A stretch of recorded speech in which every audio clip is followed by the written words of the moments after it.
Alright, bonjour à tous, Battosay here, welcome to episode 8 of my Let's Play series. And first let me start by telling you that I have a small bad news. While I was recording the episode, I screwed up in this audio setting and forgot that my mic was muted. So I spent half an hour speaking for nothing. And I've got some video but no audio, so what I'm gonna do is show you some quick clips of what I did, and then we'll get back to live. So as you saw, I went back to the Nether. I found the Nether fortress and I spent some time collecting Nether bricks and glowstone dust because I'm gonna use a lot of Nether brick in my designs. I just love how it looks. And I've collected a bit of blaze rods and nether wart to start making some potions. Then I went back home, set up some cauldrons. So that's just regular cauldrons with 9 netherrack under each of them. And I've started making some filaments by placing glowstone, redstone and string, and also to cook my food. And also I've worked a bit on the storage room, which is gonna be here.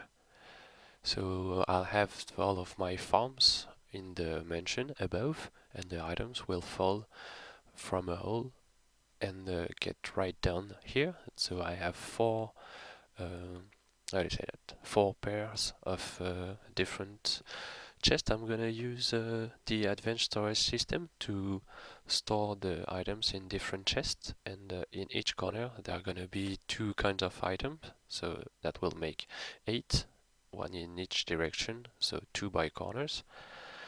And in the middle I have my regular chests, and that's gonna be the main room of my mansion. On each side I'm gonna extend to build my advanced contraptions, such as the automated kiln that I'm gonna need soon, but first to make some automated breeding system. After that I went to collect some hemp, and once I got quite a lot, I went back up to set up a mill. So I've placed some axles from the windmill going up down, doesn't mean anything, going down, and a small column of redstone torches to stop the windmill when it's raining, because I still can't make a detector and I don't want to lose any gearbox or windmill. But yeah, I set up the mill right here, so that's very simple. We just have the millstone powered from below, and above that we have the place left for a hopper, which is gonna be above it. And I've placed a hopper above because on the floor just above the millstone there's gonna be the hemp farms. So I've got the setup ready. I just need to make block dispenser because it's a farm that's gonna use dispensers and not pistons. This way it's 100% effective, and I don't have to deal with the seeds. And yeah, after that I've showed you how to set up the millstone. So that's just, as I've said, powered from below by a gearbox and an axle. And all around the millstone we have 1 block, so that the items will be ejected here all around the millstone. I've just placed a single sources of water to carry all of the items into another water channel, which is connected to the same one as the second millstone, and all of the items will then fall down into a hole and leads all of the goodies at the bottom for now until I finish the storage room. After that I've made some sows, whatever. I've made so, and I've placed them with a very simple setup. So I just have 2 saws next to each other, and a a small water sources, carrying all of the items into a cauldron. With the saw, I've made my first panels and sidings that I've used to make hoppers. I've set up the hoppers a little bit down and placed Soul Urns as filter. And why I did that, when I did that, I was making ground netherrack. So once it was finished, I had a little bit of ground netherrack that I've turned into concentrated hellfire, into hellfire dust, and then I've placed the hellfire dust in the cauldron to make concentrated hellfire. And with that concentrated hellfire, I've crafted my first batches. And now that's where the previous episode was supposed to stop. So we'll get back live right now. Okay, and we are back live. So again, I'm sorry for what happened previously. I really didn't feel like watching the video and talk over it, even if that's that's a bit of a shame because it was an important part. Because I was moving up to the Better Than Wolf tech tree, and I wanted to show you that, but yeah, I really didn't feel like doing that all over again. So I just kept recording, and we'll do the next part. I hope the recap was enough and that you got most of what needed to be done. Long story short, that was the meal to make scored leather, the dung and the scored leather in the cauldron to make the tan leather. The tan leather used to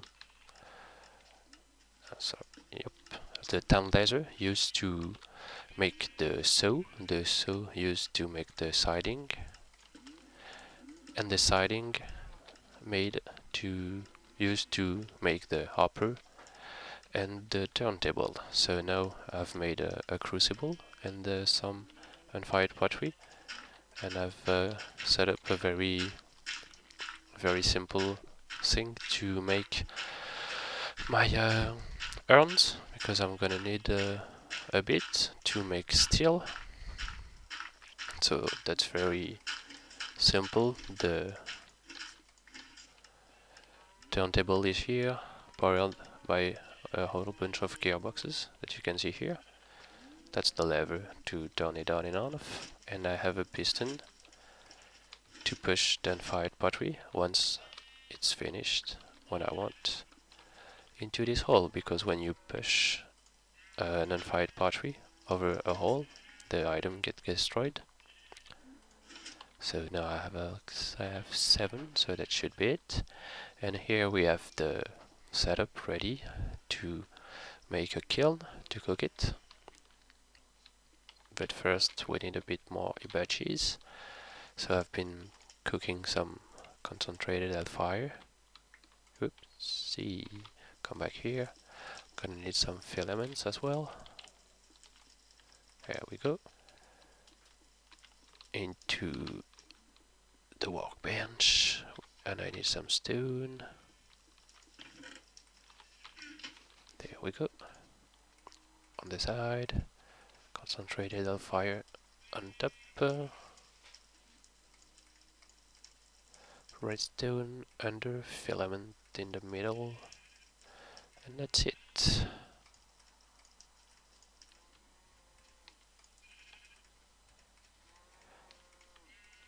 So I'm gonna place my batches under 4 bricks.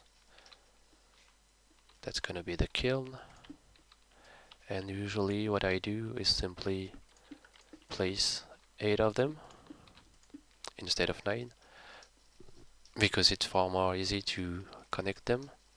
You don't need to go under another level, because if you place the 9, you're gonna need to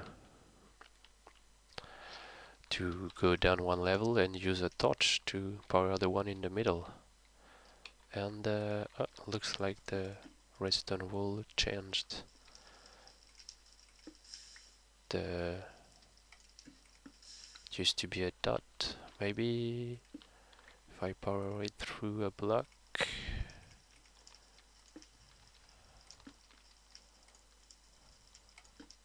I'm gonna be able to power the 3 of them just like that, and then one here, another one here. Don't place a wire here because otherwise you'll create an infinite loop. The repeater will power the Battosay will power the block, and you won't be able to turn it off. Another one for here, and I'll go from the other side to power the 2 last. There we go. And we need a bellow to stoke the fire. So, damn, didn't place the gearbox properly. So, gearbox, axles. I've been making a small bunch of gearbox and axles by using the saw to make siding and the moldings. Otherwise, the recipe using wood is far more expensive.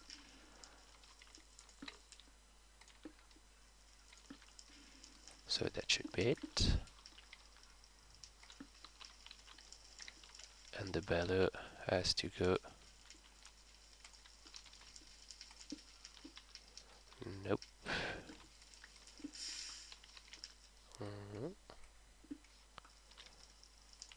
Has to go right here. Let's place that back. And that should be it. And for the timing, I'm gonna use another turntable.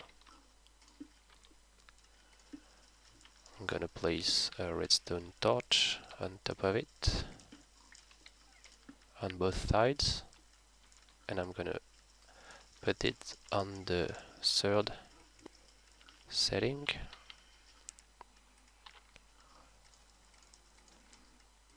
There we go. And the signal will go to the gearbox powering the bellow. And that should be enough to stoke the fire. So let's check if I place iron fired pottery. There it is.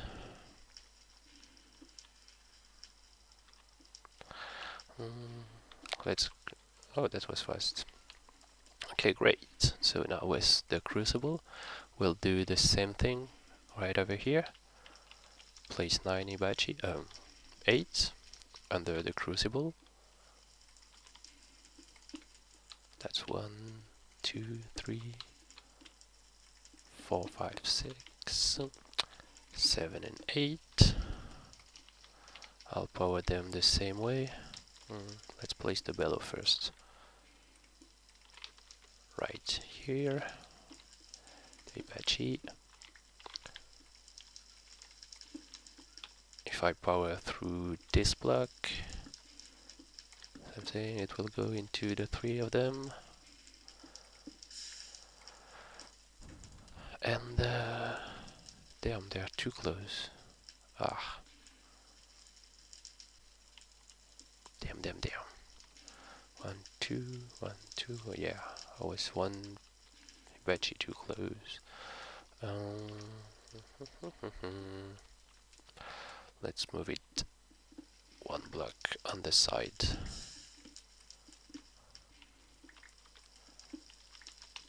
So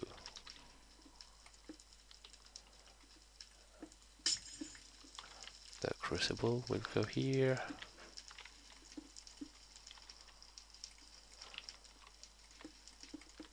My bashi then will be here. Gonna need to extend the gearbox.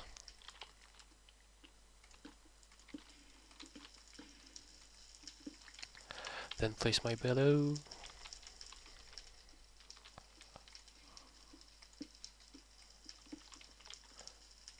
Okay.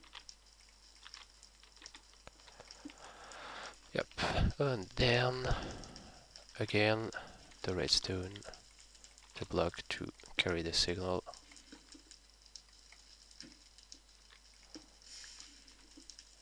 Going into the one on the side.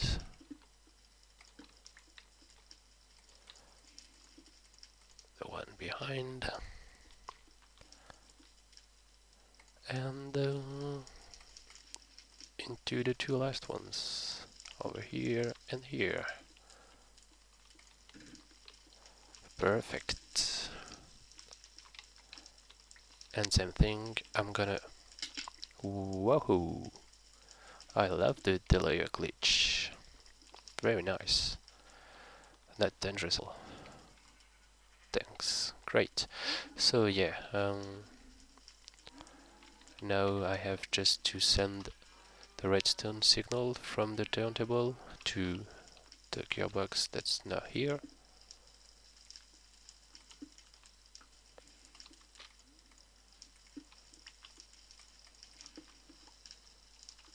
And that should be it. And then if I place my stones that I'm gonna have to make along with carbon powder and iron. So let me get rid of all of that. I'll take the carbon powder. I'm gonna bring a bunch of ground netherrack. Why don't I have more? Isn't it ready? I thought I had made more. Anyway, that should be it for one. Let's cook one urn.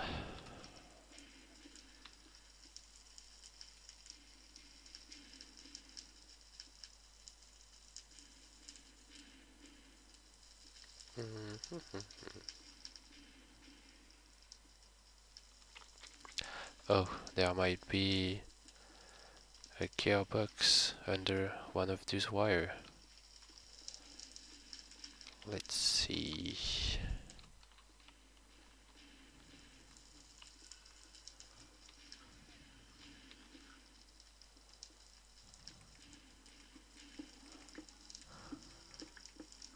Yep. It was causing it to not work properly, so let's fix that. I don't want to get over this block, otherwise the redstone will stop the gearbox under it. And now that's working. Great. So, I'll place my urn under the hopper, which has to be unpowered. I don't know if you have to power it when it's under, I guess. 1, 2, 3, 4, 5, 6, 7, 8. Yep. And my Soul Urn. And now to the Crucible, the carbon powder, the Soul Urn, and the iron. Obviously, I'm gonna have to make a bit more of ground netherrack. So let's do that quickly. That's up above. Over here. I have some more. Perfect. Let's do that. And after that I'm gonna use my steel to make my first anvil. And the first thing I wanna make with the anvil are the block dispensers. Because I'm gonna use the block dispensers to make a small temporary system to make more Soul Urns. because all of that is manual and that's too much work to do. I'd rather have it working automatically. But to do that, I'm gonna need a lot more steel. So, yeah, first steel. Yoo-hoo! I'll guess I'll stop here and yep, I'm gonna stop that here. Again, I apologize for the first part, which wasn't very professional, and sorry about that. Anyway, that's it for today. I hope you enjoyed the video, and I'll see you soon. Bye!